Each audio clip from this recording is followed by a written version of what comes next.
प्रिय साथियों, परम पूज्य श्री सतपाल जी महाराज जी कहते हैं कि प्रभु की असीम अनुकंपा से संतों का सानिध्य प्राप्त होता है।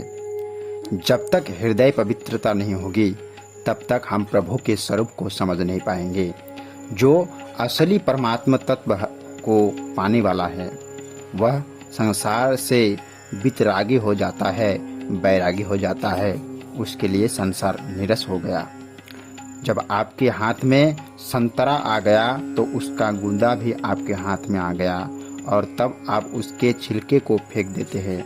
इसी प्रकार संत महापुरुष के लिए संसार तो छिलका है। एक व्यापारी व्यापार करने के लिए से निकला, तूफान में उसका जहाज फंस गया। उसने प्रार्थना करते हुए कहा कि हे गुरु महाराज, हे सच्चे बादशाह, अगर आप मुझे संकट से उबार दोगे तो मैं आपको 500 मोहरे चढ़ाऊंगी। वह संकल्प करके उसने गुरु महाराज जी के आगे बड़ी विनती की। गुरु महाराज जी के कृपा से उसका जहाज उस तूफान के चपेट से बच गया। उसे बड़ी खुशी हुई। एक थाल में 500 अस्फियों सजा करके बकाले पहुंचा कि सच्चे बादशाह के आगे मैं इनको चढ़ाऊंगा। तो देखा कि वहाँ तो अनेक गुरु बैठे हुए हैं। वह बड़े असमंजस में पड़ गया कि इतने सारे गुरुओं को 500 मोहरे कैसे चढ़ाऊंगा। उसने कहा कि दो अस्फियों के चढ़ाने में काम चला जाएगा। वह सबके आगे 2 मोहरे लगा दिया। 2 मोहरे देखकर गुरु लोग उसे बहुत प्रसाद देते हैं। वह प्रसाद लेता गया, वह भी खुश और गुरु लोग भी खुश। वह सब जगह अस्फियों बांट कर आ गया पर उसको तसल्ली नहीं हुई। उसने पूछा कि यहाँ कोई भी गुरु बचा है जहाँ मैं यह बची हुई 2 मोहरे चढ़ा दूँ। किसी ने कहा कि आगे जाकर एक तेगा गुरु भी हैं। वह गुरु महाराज जी के पास पहुँचा। उसने जैसे ही अपनी दोनों मोहरे उनके चरणों में रखी तो सच्चे बादशाह गुरु तेग बहादुर जी कहने लगे, अरे भाई, तू तो मुझे बड़े सस्ते में टाल रहा है। तूने तो मुझे पहले 500 मोहरे देने के लिए कहा था और जब तू 2 मोहरे रख ही मुझे टालता चला है। तेरी नौका को बचाने के लिए देख मेरा क्या हाल हुआ। जब उन्होंने अपना कुर्ता ऊपर किया तो कमर पर निशान पड़े हुए थे। वह व्यापारी यह देखकर अचंभित हो गया। उसी के आंखों से आंसू धारा बहने लगे। वह बाहर आकर जोर जोर से कहता है कि सच्चे बादशाह मिल गए, सच्चे बादशाह मिल गए, सच्चे बादशाह तो यहाँ बैठे हैं। वह सबको कहता है कि सच्चे बादशाह को तुम्हें यहाँ मिलेंगे।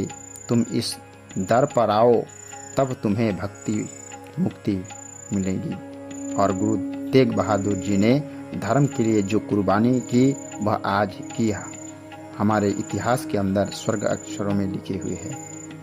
प्रिय मानवों, इस प्रकार संत वाणी का अनुसरण करने से मन के अंदर प्रकाश होता है, हृदय के अंदर अमृत वर्षा होती है। आदरणीय श्री महाराज जी कहते हैं कि जैसे मधुमक्खी एक फूल फिर दूसरे फूल पर जाकर शहद इकट्ठा करती है, इसी तरह कई फूलों का रस जब इकट्ठा होता है तो शहद कितना मीठा होता है। ऐसे ही संतों की वाणी शहद की होती है। वह मानव को सच्चा रास्ता दिखाने के लिए होती है, परंतु एक न्यूक्लियस के होते हैं, उसके चारों तरफ इलेक्ट्रॉन्स परिक्रमा करते हैं। वहाँ भी स्पंदन है। जर्रे जर्रे के अंदर प्रभु का महास्पंदन है। जर्रे जर्रे में प्रभु की शक्ति छिपी हुई है।